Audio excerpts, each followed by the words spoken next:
March 24th, Deuteronomy 2:1 through 3:29.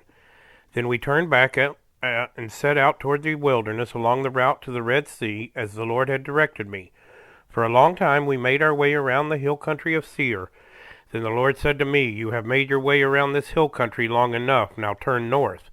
Give the people these orders. You are about to pass through the territory of your relatives, the descendants of Esau who live in Seir.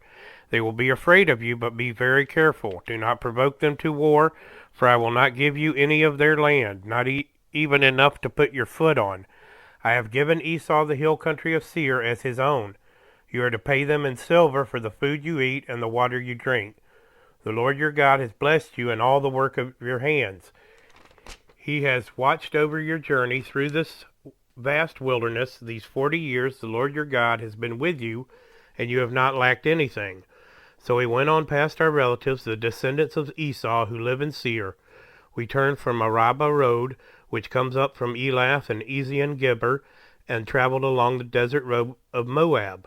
Then the Lord said to me, "Do not harass the Moabites or provoke them to war, for I will not give you any part of their land. I have given Ar to the descendants of Lot as a possession."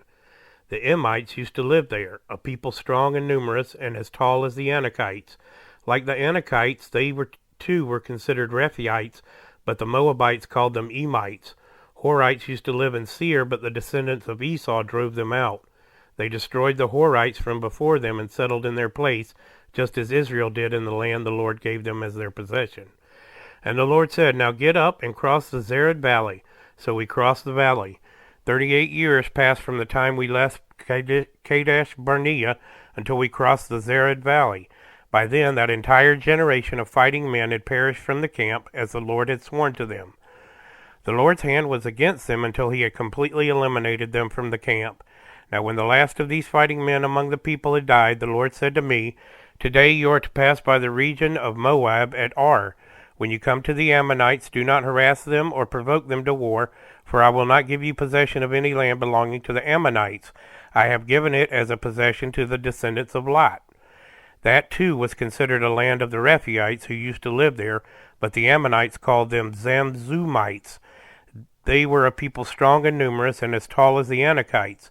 The Lord destroyed them before the Ammonites, who drove them out and settled in their place.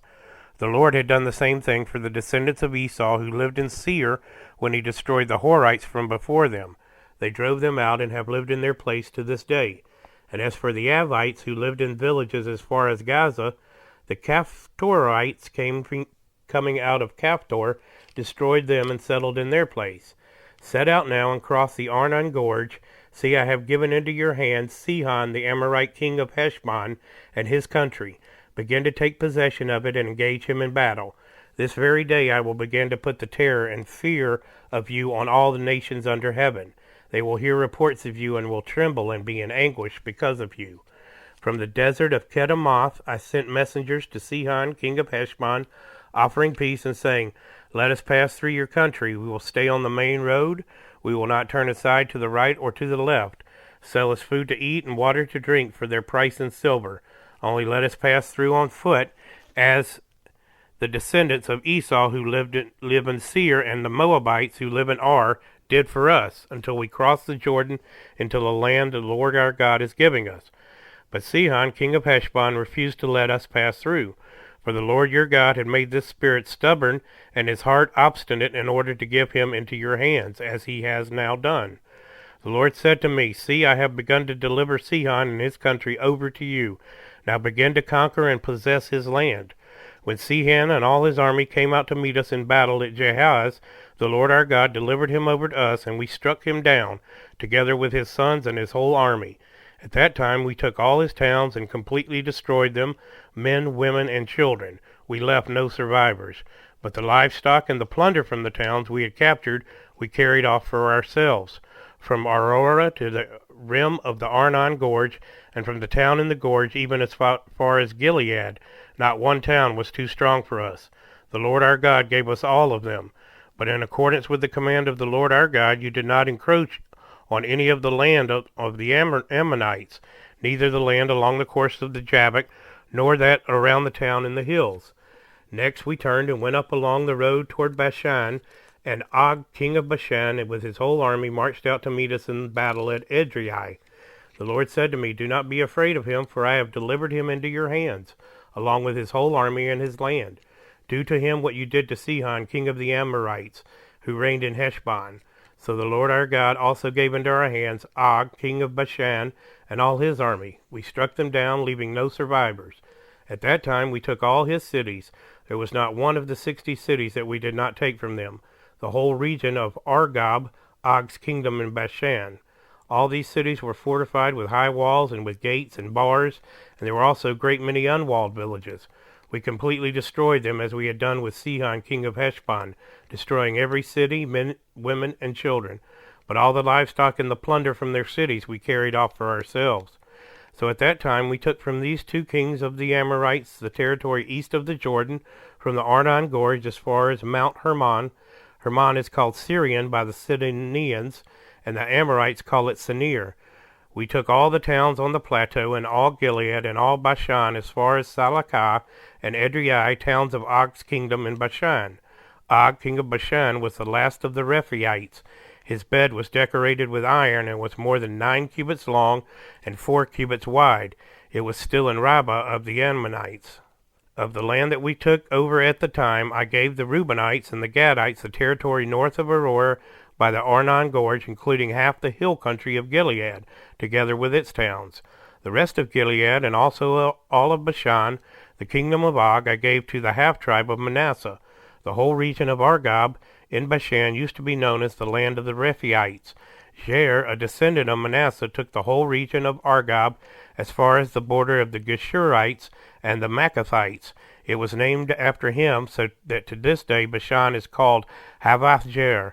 And I gave Gilead to Machir, but to the Reubenites and the Gadites I gave the territory extending from Gilead down to the Arnon Gorge, the middle of the gorge being the border, and out to the Jabbok River, which is the border of the Ammonites. Its western border was the Jordan in the Arabah, from Kinnereth to the Sea of Arabah, that is the Dead Sea, below the slopes of Pisgah. I command you at that time, the Lord your God has given you this land to take possession of it, but all your able-bodied men, armed for battle, must cross over ahead of the other Israelites.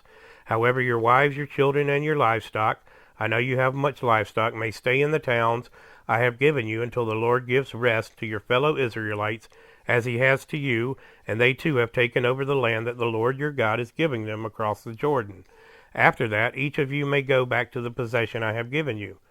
At that time I commanded Joshua, "You have seen with your own eyes all that the Lord your God has done to these 2 kings. The Lord will do the same to all the kingdoms over there where you are going. Do not be afraid of them. The Lord your God himself will fight for you." At that time I pleaded with the Lord, "Sovereign Lord, you have begun to show to your servant your greatness and your strong hand. For what God is there in heaven or on earth who can do the deeds and mighty works you do? Let me go over and see the good land beyond the Jordan, that fine hill country in Lebanon. But because of you the Lord was angry with me and would not listen to me. That is enough," the Lord said. "Do not speak to me any more about this matter. Go up to the top of Pisgah and look west and north and south and east. Look at the land with your own eyes, since you are not going to cross this Jordan. But commission Joshua and encourage and strengthen him, for he will lead this people across and will cause them to inherit the land that you will see." So we stayed in the valley near Beth Peor. Luke 6:12-38. One of those days Jesus went out to a mountainside to pray, and spent the night praying to God.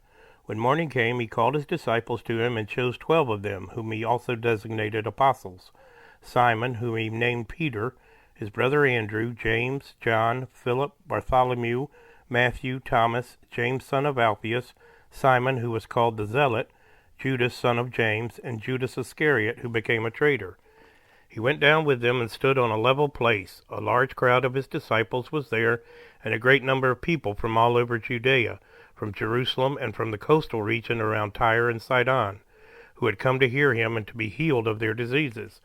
Those troubled by impure spirits were cured, and the people all tried to touch him, because the power was coming from him and healing them all. Looking at his disciples, he said, "Blessed are you who are poor, for yours is the kingdom of God. Blessed are you who hunger now, for you will be satisfied. Blessed are you who weep now, for you will laugh.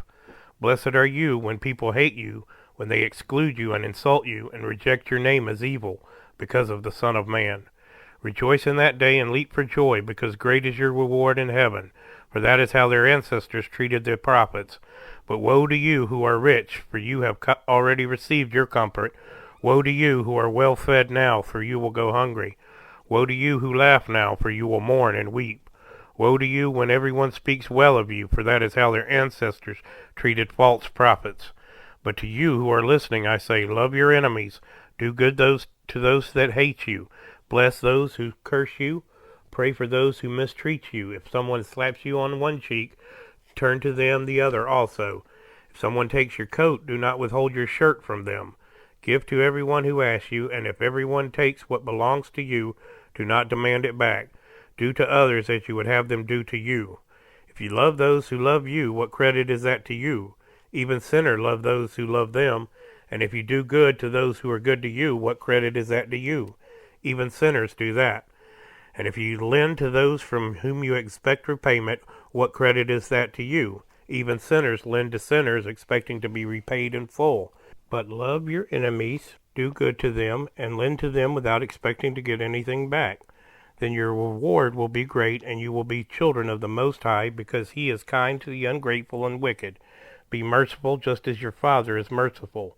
Do not judge, and you will not be judged. Do not condemn, and you will not be condemned. Forgive, and you will be forgiven. Give, and it will be given to you. A good measure, pressed down, shaken together, and running over, will be poured into your lap. For with the measure you use, it will be measured to you. Psalm 67, 1-7. For the director of music with stringed instruments, a psalm, a song. May God be gracious to us and bless us, and make His face shine on us, so that your ways may be known on earth, your salvation among all nations. May the peoples praise you, God. May all the peoples praise you. May the nations be glad and sing for joy, for you rule the peoples with equity and guide the nations of the earth. May the peoples praise you, God. May all the peoples praise you. The land yields its harvest. God, our God, blesses us. May God bless us still, so that all the ends of the earth will fear Him. Proverbs 11:27. Whoever seeks good finds favor, but evil comes to one who searches for it.